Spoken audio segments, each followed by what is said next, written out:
é um dia de festa, hoje é um dia de muita alegria. Você está feliz? Eu estou muito feliz por esse dia. Eu passei a semana inteira pensando, orando a respeito desse dia. E, gente, esse dia aqui, eu tenho altas expectativas. Altas expectativas. Não sei você, alguém tem altas expectativas do que Deus vai fazer, do que Deus está fazendo já? Glória a Deus por isso. É bom demais a gente estar aqui. Você que está visitando, se sinta em casa. A gente ama receber você aqui. A gente espera que um dia você faça parte dessa família IBAN. Que está onde essa família IBAN? Isso aí, vibrando. Gente, antes da gente entrar no batismo, eu quero deixar uma palavra aqui para nós nessa noite. Espero que ela fale ao teu coração e fale também ao coração daqueles que vão batizar. Durante a história da igreja, a gente tem percebido, a gente tem visto e a gente tem relatos de grandes coisas que o Senhor fez. Grandes mover do Senhor que aconteceu na história. E é interessante isso. A gente olha, por exemplo, no século IV, João Cristóstomo batizando 3.000 pessoas em um dia. Imagina isso. A gente chega lá, gente. Calma, a gente chega lá. Ouviu um amém aí? De alguém? Alguém aí cheio de fé? É isso aí, 3.000 pessoas em um dia. Imagina. Haja água para tudo isso, não é não? Na época da Reforma, lá pelo século XVI, a gente tinha milhares de pessoas conhecendo a Cristo e tendo um encontro verdadeiro com Ele semanalmente. Lá por 1630, na Escócia, aconteceu um avivamento e num único sermão, 500 pessoas elas se converteram. Num único sermão, 500 pessoas se converteram. E aquelas 500 pessoas saíram tão cheias do Espírito Santo daquele lugar, que começou a transformar a atmosfera do país. Olha só. No país de Gales não foi diferente também. Em cerca de 2 anos, 100.000 pessoas vieram a Cristo, em 2 anos. Um avivamento aconteceu, que durante esses 2 anos, pessoas eram impactadas. Se você puder ler a respeito do avivamento que aconteceu no país de Gales, leia, é fantástico. E sabe, Deus, Ele causa esses grandes moveres, Ele causa esses grandes impactos, e a história está cheia disso, e a história sempre vai estar cheia disso. E é interessante porque a gente tem olhado numa série, você que não está aqui pela primeira vez, a gente tem falado numa série de Jonas, do livro de Jonas, e o título dessa série é o seguinte: a história é de Deus. É Deus que está no controle da história, é o Deus que escreve a história, é Deus que controla a vida e a morte. É difícil às vezes a gente entender isso, mas isso é uma realidade, é uma verdade. E no meio desse controle de Deus, Ele tem feito grandes coisas extraordinárias. E na história de Jonas acontece uma dessas coisas. E eu quero falar um pouco a respeito dessa história, porque tem a ver, a continuação dessa história, porque tem a ver com isso que está acontecendo aqui hoje. Tem tudo a ver com isso que está acontecendo aqui hoje. Esse momento que a gente vai ter de batismo. Então eu quero continuar a história de Jonas. Se você quiser, você pode me acompanhar e olhar lá na tela, vai passar os slides com o texto bíblico. Lá em Jonas 3, de 1 a 4, diz o seguinte: a palavra do Senhor veio a Jonas pela segunda vez, com esta ordem. Então presta atenção o que está acontecendo.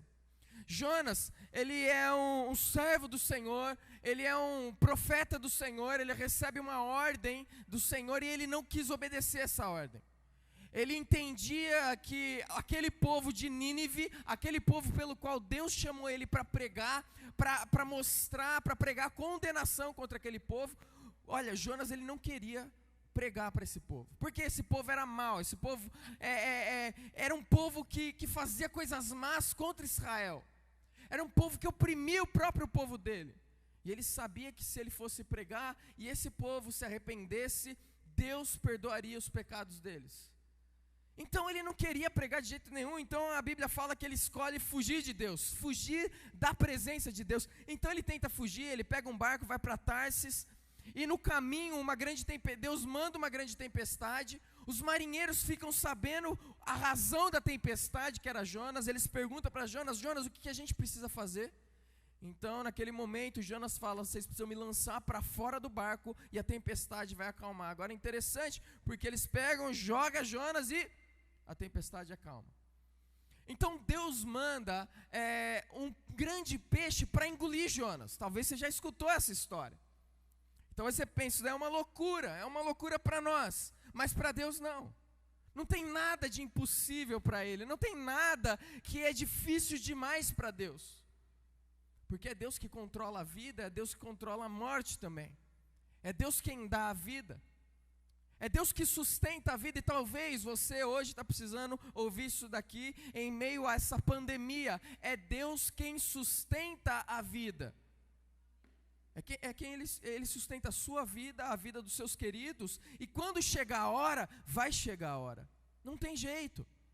Por isso que a Bíblia e Jesus Cristo, Ele falou muitas vezes que nós precisamos estar prontos, preparados. E talvez você está aqui e você não esteja preparado. Lembra de uma coisa? A história é sobre Deus, é dele, é a respeito dele, e é Ele que controla todas as coisas. Então o seu dia chegará, assim como o meu vai chegar também. Do mesmo jeito que chegou o meu dia de nascer, vai chegar o meu dia de ir também e partir. Mas eu tenho certeza para onde eu vou. Eu tenho plena certeza absoluta. E talvez algumas pessoas no meio da época que a gente vive não acreditam em verdade absoluta. Eu quero te dizer, existe sim a verdade absoluta, e essa é a palavra de Deus. E eu tenho certeza absoluta para onde eu vou. E se você não tem, você precisa estar preparado. Você precisa estar pronto. Mas existe esse Deus que governa a história. Então Deus, Ele manda esse peixe engole Jonas. Jonas fica 3 dias e 3 noites dentro do peixe, até que Jonas, ele reconhece, ele se arrepende do que ele estava fazendo, da desobediência dele para com Deus. Ele reconhece que só existe um Senhor. Só existe um que controla tudo e todas as coisas. Só existe um pelo qual ele deve submissão, que é Deus. Só existe um que ele deve obedecer prontamente, imediatamente, inteiramente, do fundo do coração dele, o Senhor. E era aquilo que ele não estava fazendo.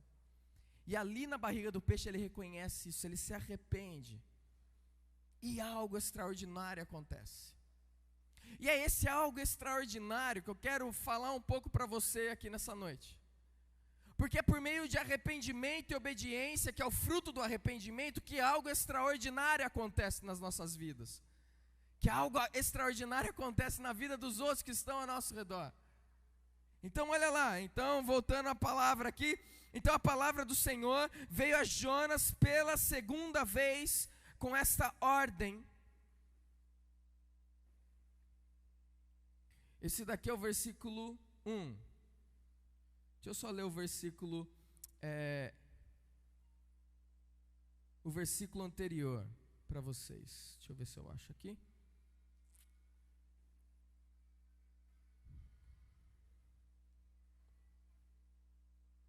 Bom, vai aparecer aqui. Tá, ó.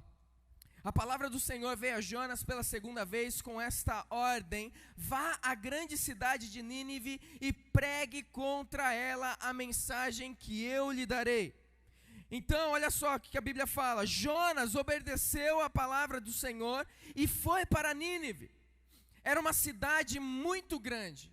Então, preste atenção. O que acontece é que Jonas agora, ele entendeu isso, que Deus é o Senhor, que ele estava em desobediência, e ele reconhece que ele estava num lugar de pecado. Ele reconhece que ele estava num lugar de indo contra Deus e não a favor de Deus, não junto com Deus. E isso é o arrependimento. E o arrependimento verdadeiro, ele é seguido de obediência. Por quê? Porque quando a gente não está arrependido, a gente ainda não está obedecendo. O fruto que é gerado pelo arrependimento é a obediência. Nós não empurramos a obediência a pessoas. Quantas vezes eu já falei isso? Na conversão, no processo de santificação da vida de alguém, a gente não empurra a mudança, mas é algo que acontece dentro dela pelo Espírito Santo e que começa a produzir frutos que a gente vê. Então, você quer saber se alguém é um verdadeiro cristão? Você não olha na televisão e acha que todo mundo que se diz cristão lá é um cristão. Mas o verdadeiro cristão, ele transparece frutos novos. A árvore, a gente vê que a árvore é boa pelos frutos que ela dá. E o que acontece então é que o arrependimento de Jonas é verdadeiro por causa da obediência dele. A Bíblia, a gente acabou de ver aqui, que Jonas obedeceu a palavra do Senhor e foi para Nínive. Lembra disso daqui? Jonas não queria ir para Nínive. O que mudou? Agora ele queria? Eu creio que não. Mas eu creio que ele entendeu que ele tinha que ser obediente, mesmo quando ele não queria. Mesmo quando ele olhava para aquele povo e via aquele povo como um povo mau, um povo que não merecia a graça de Deus. Mas mesmo assim ele obedece. E a gente vai perceber que o arrependimento é verdadeiro, porque causou uma obediência verdadeira. Porém, a obediência não foi completa, não foi perfeita. Porque Jonas estava num processo. Você quer ver o que eu estou querendo dizer? Vou ilustrar aqui. Eu chego para as minhas filhas e falo assim para elas: Laura, Sofia, inclusive as minhas 4 princesas estão aqui. Você não está vendo uma que está na barriga, é a Alice. Para quem não sabe, o nome é Alice, tá? Mas eu chego para elas e falo assim: filhas, eu quero que vocês arrumem o quarto. Então vai lá e arruma todo o quarto. Às vezes elas ficam empolgadas, às vezes não. Mas quando elas estão empolgadas, elas vão lá, começam a arrumar e tudo mais. E daí elas falam: papai, não entra no quarto, fecha os olhos. E daí quando está pronto, elas pegam, me chamam até o quarto e elas querem me mostrar a organização delas. Elas querem me mostrar a obediência delas. Então elas chegam e me mostram e falam: olha só, tadã! Quando eu entro no quarto, o que eu vejo? Eu vejo alguns brinquedos jogados ainda, uma cama que não está arrumada, algumas roupas no chão. Mas elas guardaram a maior parte dos brinquedos. Elas obedeceram? Obedeceram. Mas na maturidade delas, elas ainda não conseguem obedecer de maneira mais perfeita. E é assim que está acontecendo com Jonas nessa história. Nós vamos perceber isso, que o arrependimento dele é verdadeiro, porque levou à obediência, levou ele a sair do caminho da desobediência para o caminho da obediência. E talvez hoje, o que Deus ele vai falar para você é que você precisa se arrepender. Eu quero te lembrar que o arrependimento ele não flui simplesmente do seu pensamento, do seu conhecimento de que você está fazendo algo de errado. Talvez você é crente, você sabe que está fazendo algo de errado, sabe que está indo contra a palavra de Deus. Talvez você já pediu perdão algumas vezes para o Senhor, mas aquilo não flui lá do teu interior ainda. Aquilo não é algo que faz aquilo que fez com Davi. Você lembra quando Davi pecou contra Deus, adulterou, e o que acontece? A Bíblia fala que quando o profeta Natã fala com ele, o que acontece? Ele cai em si, ele reconhece, ele rasga suas vestes.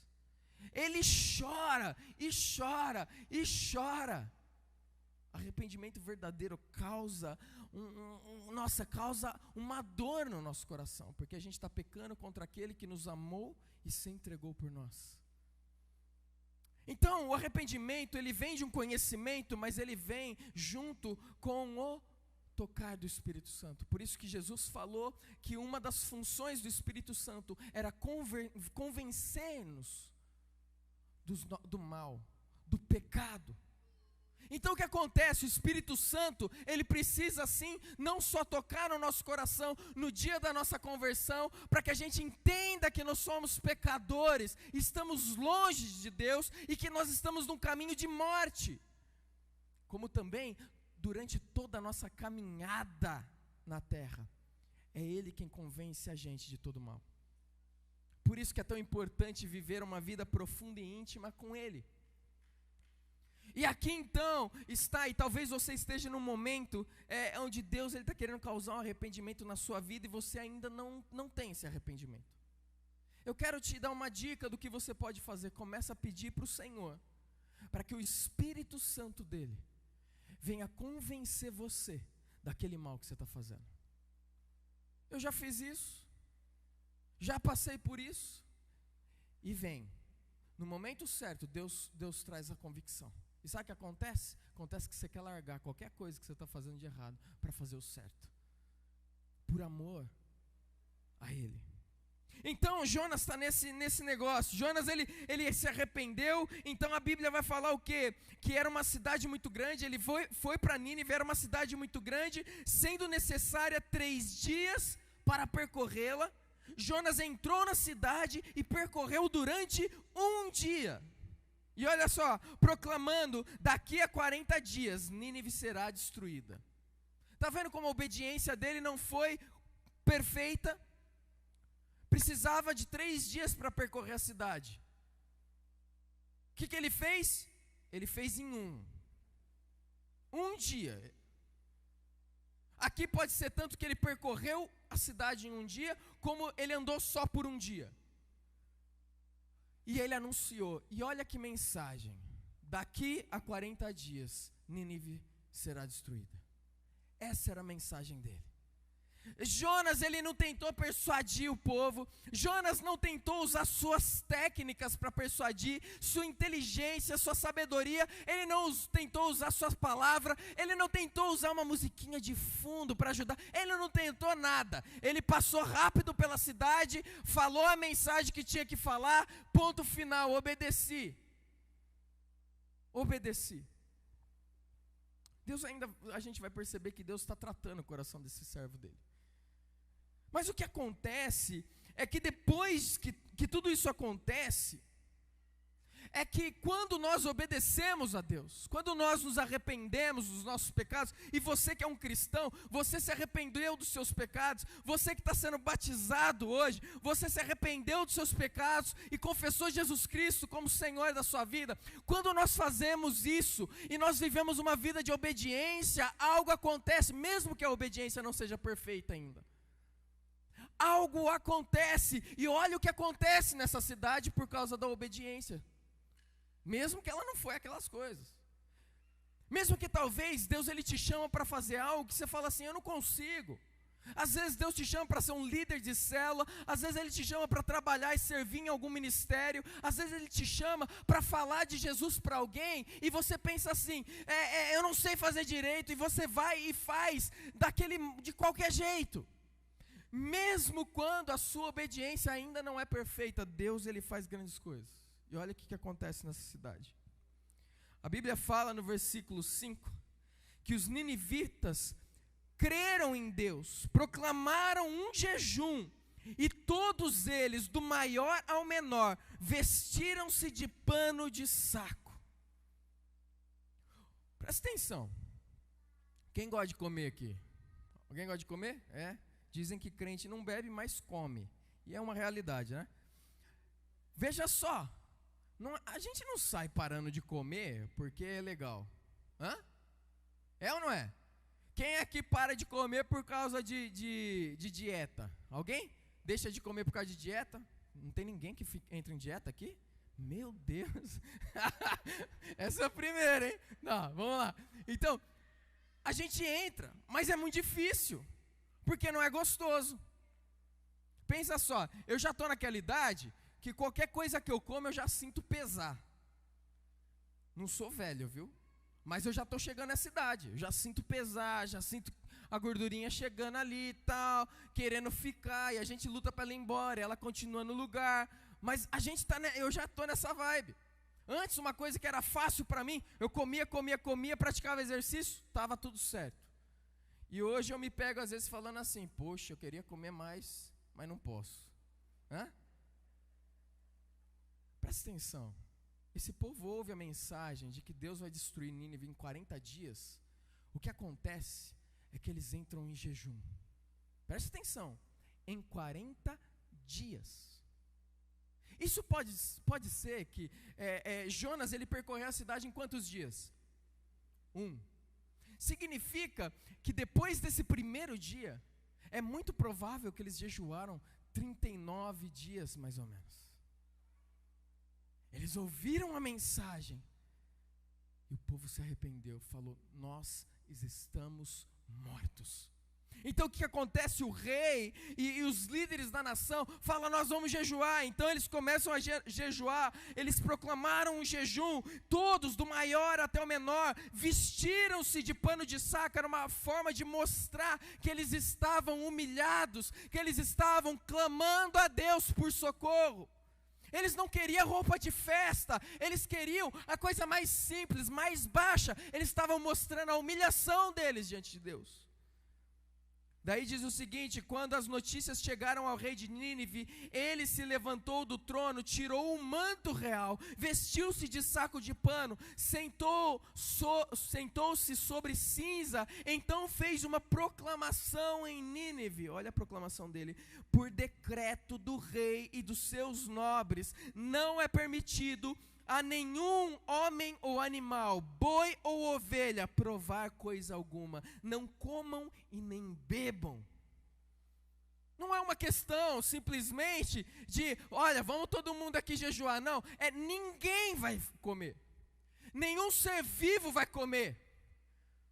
Para que nós vamos comer se nós vamos morrer? Então vamos jejuar, vamos buscar esse Deus, vamos clamar por socorro. Agora presta atenção, quem que era o povo de Nínive? Quem que era aqueles assírios? Gente, os assírios eram um povo mau. Primeiro, eles foram os primeiros a terem um exército mesmo de verdade.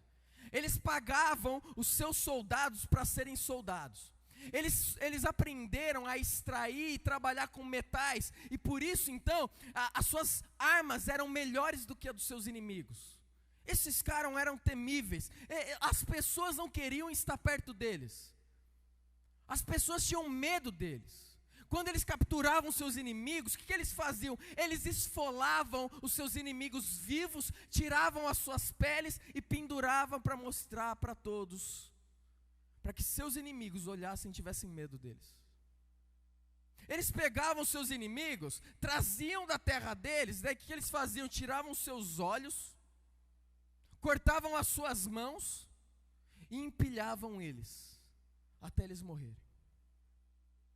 Isso daqui não são as coisas mais bizarras que eles fizeram e que eles faziam.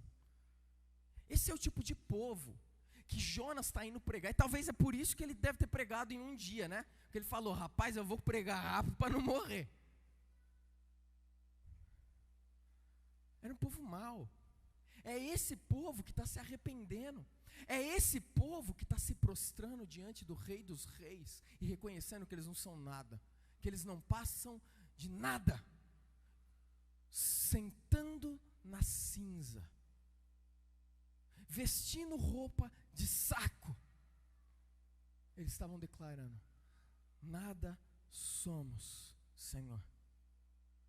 Um povo pelo qual queria ser reconhecido e um povo pelo qual queria ser temido, agora humilhado diante do Rei dos Reis e Senhor dos Senhores.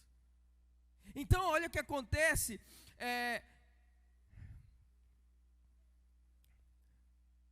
e daí no versículo 8 fala assim: cubram-se de pano de saco homens e animais, e todos clamem a Deus com toda a sua força.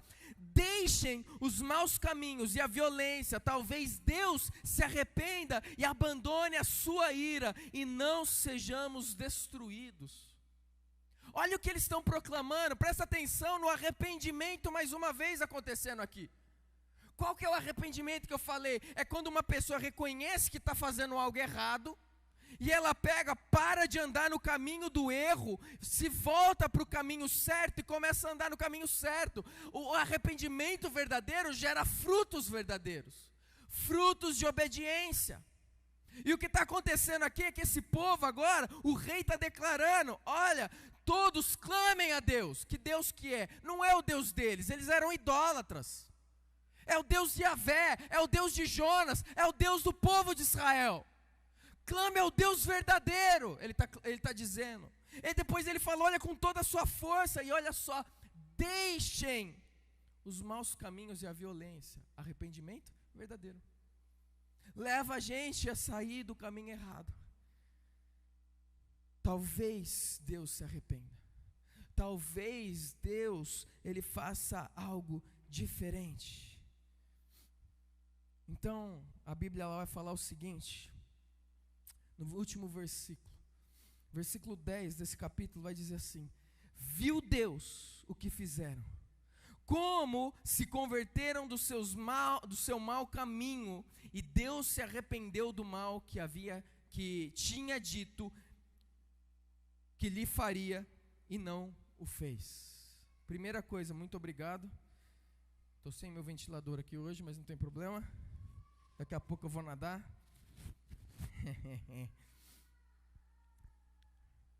Deus viu. Quando a gente se humilha, Deus vê. Esse povo se humilhou e Deus viu. Deus olhou para ele. Você sabe que Deus vê o seu coração? Deus vê os seus pensamentos. Deus vê as motivações que estão por trás das suas ações. Deus vê o que você sofre. Deus vê as lágrimas ocultas que escorrem no seu quarto quando você está sozinho, sozinha. Deus vê. E Deus viu esse povo. A Bíblia fala aqui que Deus se arrependeu. Claro, a gente sabe que Deus não se arrepende porque Ele não erra. Isso daqui é uma forma de um ser humano tentar expressar o que aconteceu, tentando explicar a Deus. Existem momentos que a gente não tem palavras para explicar a Deus. Deus já sabia que eles iam se arrepender. Mas o que acontece, alguns estudiosos dizem que naquele dia, 600 mil pessoas, em torno de 600 mil pessoas se converteram. 600 mil pessoas se arrependeram, se voltaram ao Deus vivo e verdadeiro, confessaram Ele como o único Senhor, como o único que tem o poder de dar a vida e tirar a vida. Eles confessaram isso. Eles se prostraram diante do verdadeiro rei, enquanto eles eram o povo que os outros, que gostaria que todo o povo da terra se prostrasse diante deles. Agora eles estavam reconhecendo que só existia um que eles precisavam se prostrar.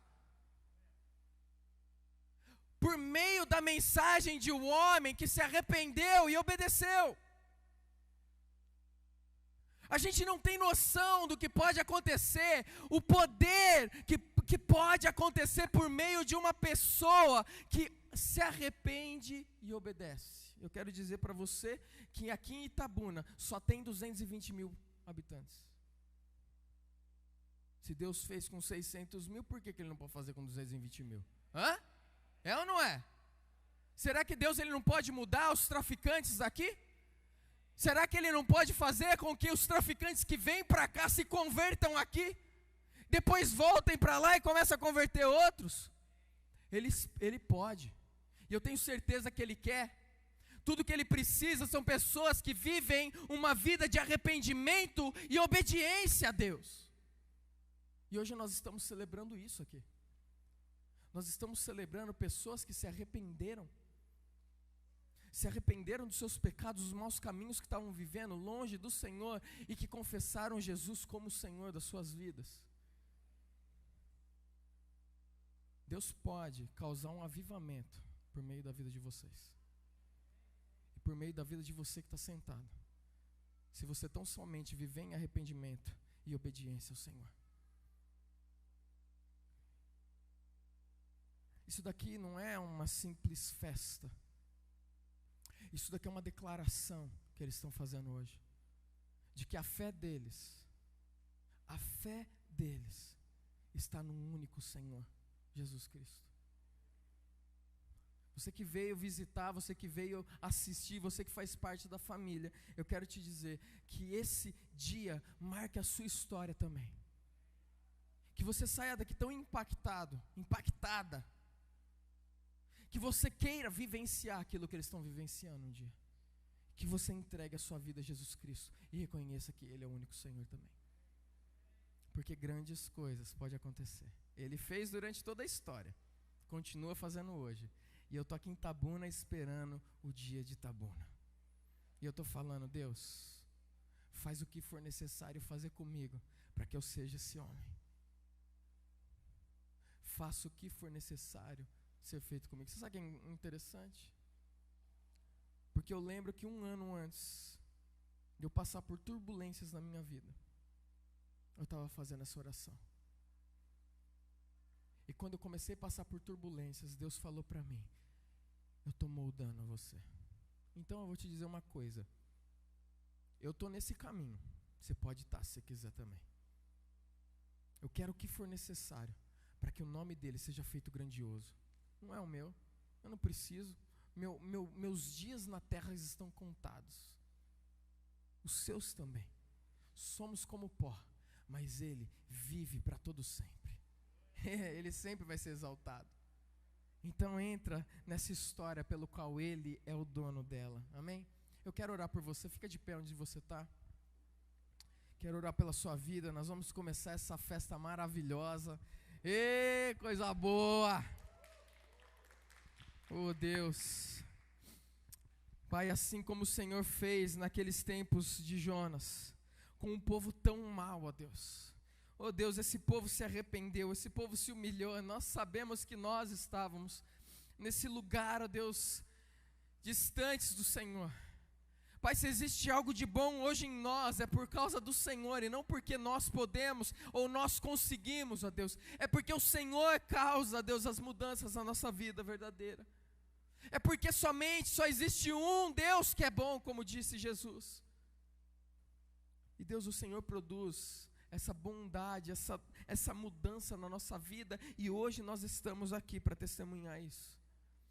Deus, se alguém aqui, ó Deus, foi tocado pelo Senhor, eu oro que em nome de Jesus haja uma fé salvífica em seus corações.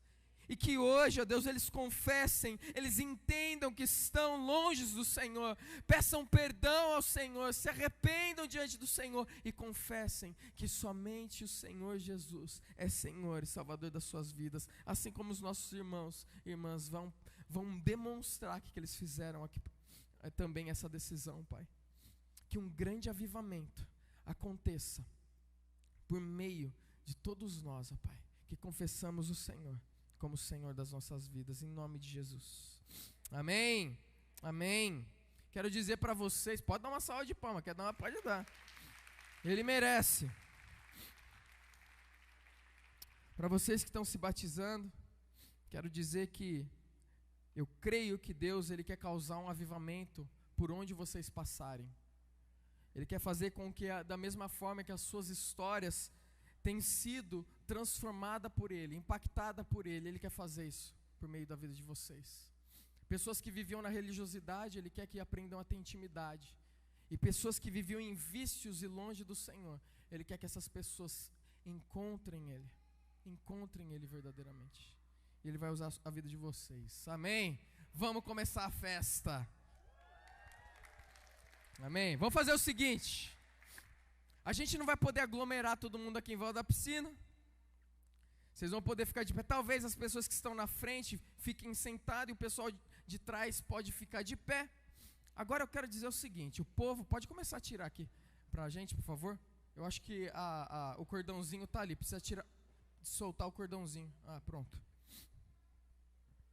Quero dizer o seguinte. Hoje é dia de festa. E o povo do Senhor sempre soube festejar. Então eu quero que você festeje aqui. São pessoas que saíram do estado de morte para a vida. São pessoas que hoje são novas criaturas no Senhor. Então eu quero que você celebre, grite, cante, faça aí o que você quiser. Se para jogo de futebol a gente grita, se para festa a gente grita, para isso daqui a gente faz muito mais, hein? Então você está preparado aí? Não, calma aí, vamos fazer de novo aqui, fazer esse teste. Tá preparado? Aê, vamos então.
Tô parecendo aqueles cantores.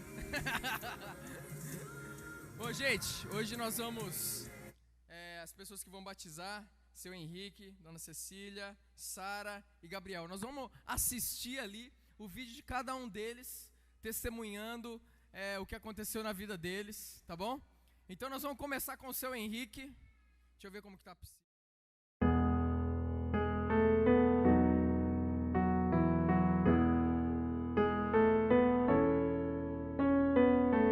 Antes de eu conhecer Jesus, eu era uma pessoa fracassada, horrível. Eu não conhecia Jesus, eu não sabia o que era o mundo de hoje, como eu estou conhecendo. Hoje eu vejo completamente diferente, eu fui resgatado no fundo do poço. Eu era uma pessoa que eu não tinha credibilidade com ninguém. Ninguém me dava crédito, ninguém me prestava confiança. A própria minha esposa não tinha confiança em mim. Eu até me emociono quando eu falo isso. Eu cheguei no fundo do poço e eu já cheguei até... Chegou um momento que eu estava vendo que eu ia perder a minha família por causa da bebida, das farras, tudo que vinha acontecendo comigo. A Dona Cecília, que é minha esposa, ela olhava para mim e falava, para com isso, mas eu achava que o mundo que eu estava vivendo era aquela coisa bonita, era só fantasia, que hoje não é. Então, eu recebi o convite para vir para a igreja, assistir o culto, e eu assisti o culto. Então, nesse dia eu foquei no culto, foquei na palavra do Senhor. E aquele momento eu senti uma coisa estranha no meu coração. E Jesus falando, o Espírito Santo falando para mim, aceite Jesus nesse momento. E eu não tive outra opção. Eu levantei o braço e aceitei a Jesus. Tem pouco tempo, mas eu estou muito glorificado em nome de Jesus. Hoje eu sou uma pessoa de Deus, eu sou filho de Deus, estou resgatado, graças a Deus. Eu amo as minhas filhas, vai dizer a verdade, eu estava perdendo a minha filha, a minha mulher estava perdendo. Mas o Espírito Santo tocou no meu coração e me resgatou. Hoje sou outra pessoa. Tenho amigos por aí que não é amigos, que ainda me provoca, me fala isso, me fala aquilo. E é diferente a vida. Eu achava que a vida era a gente, para se divertir, precisava usar o álcool, usar aquilo que não devia para se divertir. Hoje você se diverte com a palavra de Jesus.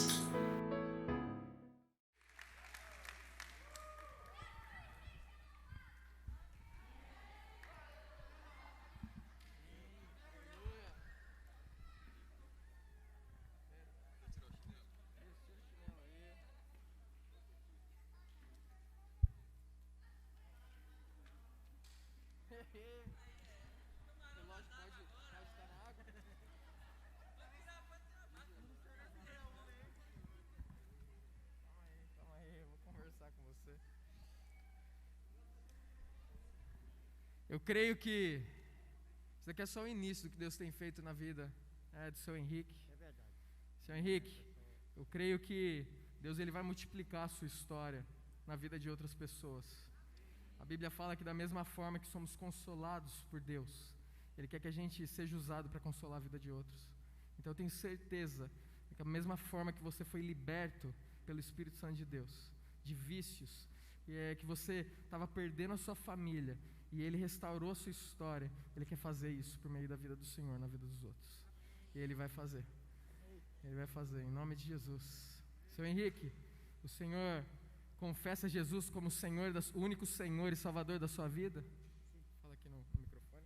Sim, amém. Graças a Deus.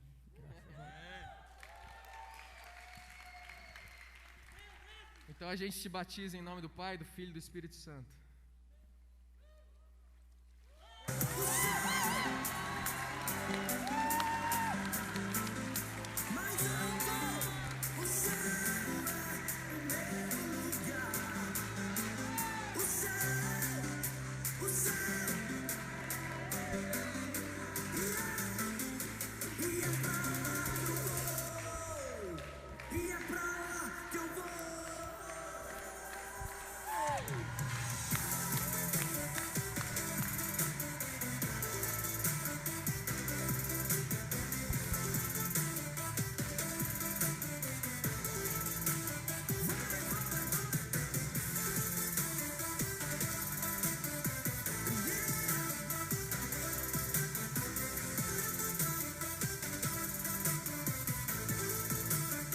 Vamos ver a história da dona Cecília, esposa do seu Henrique. Eu tinha uma vida muito turbulenta, de brigas, de várias brigas. Eu tinha um marido que tinha vícios e isso me chateava muito. Eu tinha assim, muita raiva, brigava demais por isso. E ele nunca parava. Eu tinha muito desgosto. A gente viveu 43 anos, fazendo agora, mas mais de 40 anos foi de luta. E eu vim buscar Jesus, mas lutei muito contra isso. Porque eu chegava na igreja e na hora eu não tinha coragem de suspender a mão. Acho que eu tinha vergonha. E um dia, o pastor falando, e ele insistia, e eu lutei contra isso, não queria suspender minha mão, porque eu estava com vergonha de suspender a mão. Mas algo falava comigo que eu tinha que suspender, que ali era a minha hora. E eu suspendi a mão. E hoje, graças a Deus, a minha vida mudou. Eu tenho um marido que, graças a Deus, deixou o vício e a nossa vida hoje é completamente diferente. Nós dois estamos na igreja e estamos felizes, buscando a Deus cada dia mais, querendo se aperfeiçoar, querendo cada dia que o Senhor toque nosso coração, o meu coração, e que o Espírito Santo derrame sobre nós muitas bênçãos, porque nós temos muito que aprender. Nós não sabemos nada, mas temos muito que aprender. Vamos buscar isso com fé em Deus e que o Jesus e o Espírito Santo nos ilumine e nos dê muita força para isso.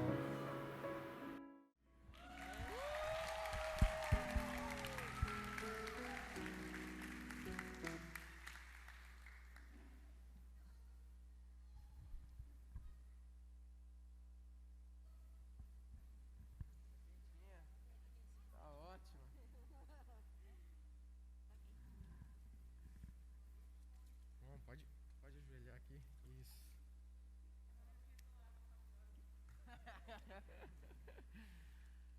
Dona Cecília, nosso Deus, quando você já não tinha mais esperança de alegria, de felicidade, num casamento, Deus, Ele restaurou isso. Ele derramou sobre a sua vida uma nova alegria, uma nova felicidade. E que em nome de Jesus isso transborde de um jeito na sua vida, que venha alcançar as pessoas que estão ao seu redor. A alegria do Senhor seja a sua força, em nome de Jesus. Dona Cecília, a senhora confessa Jesus como o único Senhor e Salvador da sua vida? Sim, confesso. Então nós te batizamos em nome do Pai, do Filho e do Espírito Santo.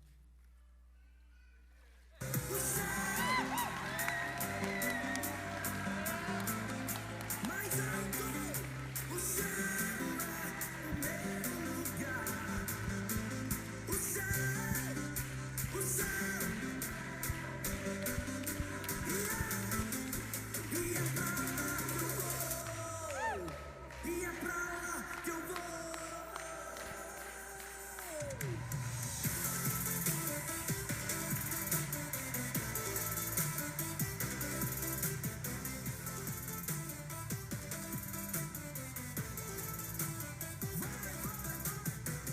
Aleluia. Uma salva de palmas para esse Deus maravilhoso. Aleluia. Agora é a vez da Sara. Nós vamos assistir o vídeo da Sara aqui. Então, atenção lá na... Eu sempre fui uma pessoa que buscou muito agradar outras pessoas e ser aceita em questões de amizade, de relacionamentos amorosos. Eu tinha essa área da minha vida muito vazia. E por conta disso, as pessoas me chamavam para ir para alguns lugares, eu sempre aceitava porque eu queria ser aceita dentro daquele grupo. E eu acabei indo junto com uma amiga por conta disso, dessas influências, para uma igreja que não era bem igreja, era uma seita.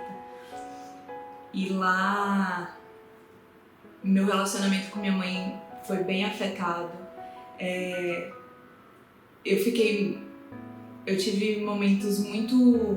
Eu beirei a depressão, assim, porque a palavra de Deus dizia uma coisa, eu não tinha conhecimento, então eu aceitava aquilo e isso foi pesando muito, sabe, na minha vida, e era um fardo muito grande. Então, depois de muitos acontecimentos, muito sofrimento lá, minha família por parte de mãe toda orando para que eu pudesse sair dessa igreja, eu aceitei sair, mas também não queria mais meia com a igreja, eu não tinha conhecido Jesus ainda de verdade, e eu também não tinha nada contra Jesus, não tinha nada contra Deus, mas também não queria nada com a igreja. E aí, nesse período, todas as pessoas que eram minhas amigas me deixaram, eu fiquei sozinha e eu comecei a buscar algo que me preenchesse. E foi durante esse período que eu comecei a sentir saudade de orar, de ler a Bíblia, sendo que eu nunca tinha feito isso verdadeiramente. E foi a partir daí que eu comecei a orar, a ler a Bíblia, a buscar conhecimento na palavra de Deus, a buscar ter uma vida com Deus. E eu aceitei Jesus no meu quarto e comecei a procurar igrejas para congregar. Achei uma que me identifiquei e foi lá que eu pude aprender mais de Deus e minha vida começou a ser transformada. Hoje eu não carrego um fardo pesado porque Jesus substituiu o jugo que eu carregava. Eu conheci a graça de Deus, o amor de Deus. Meu relacionamento com minha família mudou, minhas amizades mudaram e hoje eu sou feliz porque eu tenho a Ele, eu tenho em quem confiar, eu tenho alguém que me ama, alguém que é soberano e que eu posso depositar todas as minhas frustrações, posso depositar todas as minhas ansiedades e angústias porque Ele substitui isso por alegria, por renovo, por paciência, pelo fruto do Espírito. E essa sou eu, essa é a nova Sara.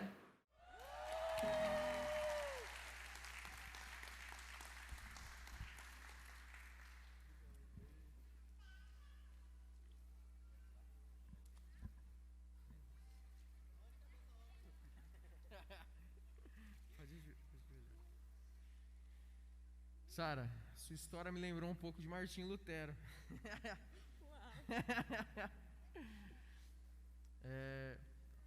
Sabe, muitas vezes a gente vive, e eu falo isso muito na igreja, a gente vive uma vida religiosa. A gente não conhece a Deus, a gente conhece a palavra, mas a palavra ela anda junto com um relacionamento profundo com Ele. E Martinho chegou num momento da vida dele onde ele conheceu a graça de Deus.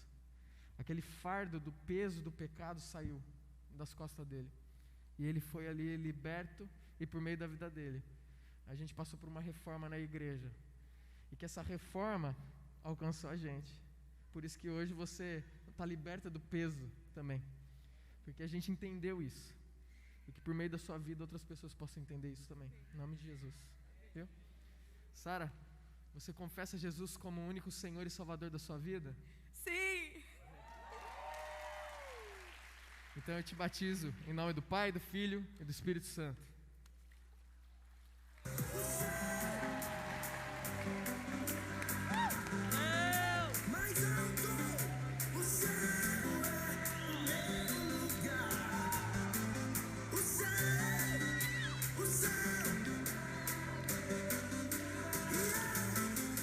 Yeah.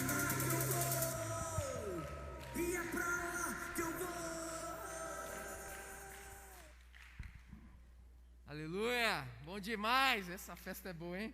Se tiver alguém aí, tô brincando. Gente, agora nós vamos pro nosso último, pro Gabriel. Quero que você preste atenção, que eu vou ter uma palavrinha depois do vídeo dele. Presta atenção no... Não, você não está enganado, eu realmente vou me batizar hoje e você deve estar com essa dúvida, mas por quê? Eu sempre vejo o Gabriel aqui, eu sempre vejo o Gabriel cantando, Gabriel trabalhando e tudo mais, e aí vou explicar para você essa história. Desde os meus 2 anos de idade, eu vivi no ambiente da igreja. Minha mãe se converteu quando eu tinha 2 anos e toda a minha vida, assim, eu vivi no ambiente da igreja, cercado por pessoas da igreja. A maioria das minhas amizades verdadeiras eram da igreja.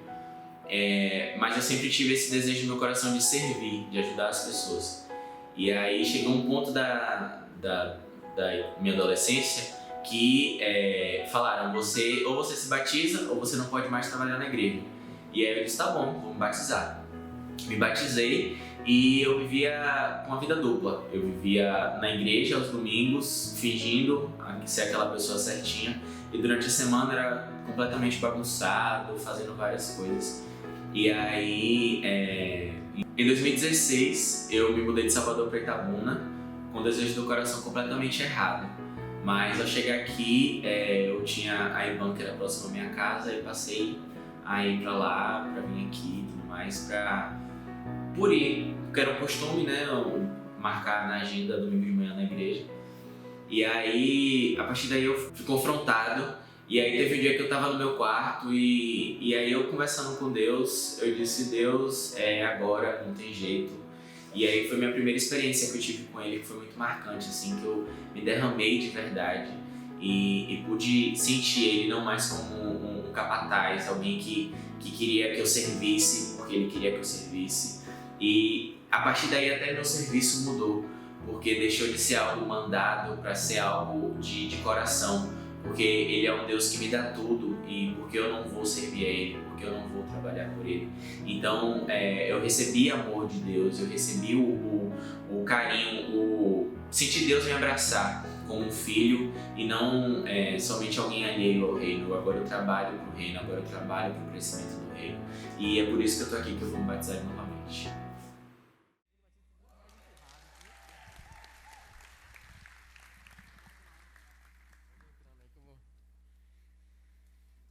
Você sabe que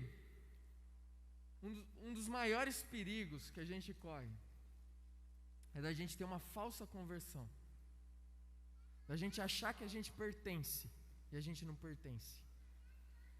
Por isso que Jesus, no final do Sermão do Monte, ele confronta seus discípulos. Não era para descrente que ele estava falando, era para crente. E ele falou assim: aqueles que passam pela porta estreita vivem num caminho estreito. Jesus estava dizendo o seguinte: não tem jeito de você passar pela porta estreita, aceitar Jesus e viver num caminho largo. Não tem jeito. A vida muda.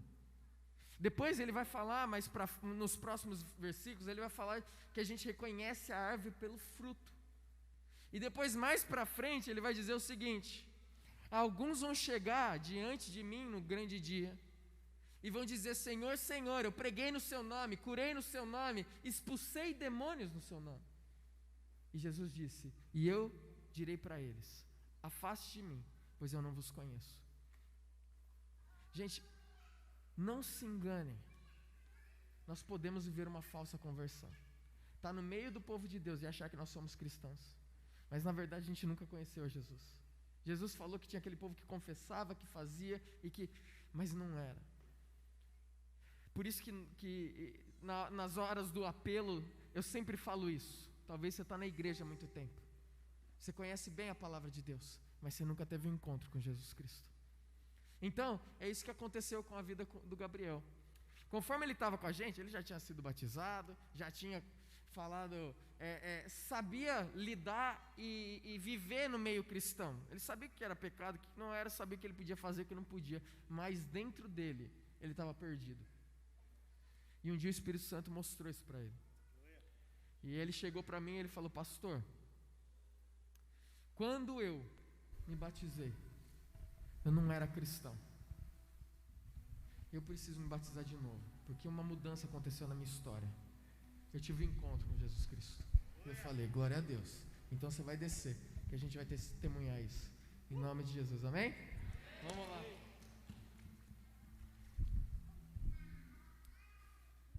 Gabs, eu tenho andado com você, eu tenho visto a mudança que o Senhor tem causado na sua vida. Mais uma vez, uma vida de religiosidade, uma vida longe, perto, mas longe. Deus ele tem muitas pessoas assim que vivem na igreja, e são testemunhos como esse, que pode transformar e trazer um grande impacto na vida dessas pessoas. Que Deus te use poderosamente, que os frutos da sua vida sejam sempre para a glória dele, em nome de Jesus. Gabriel, você confessa Jesus como o único Senhor e Salvador da sua vida? Sim.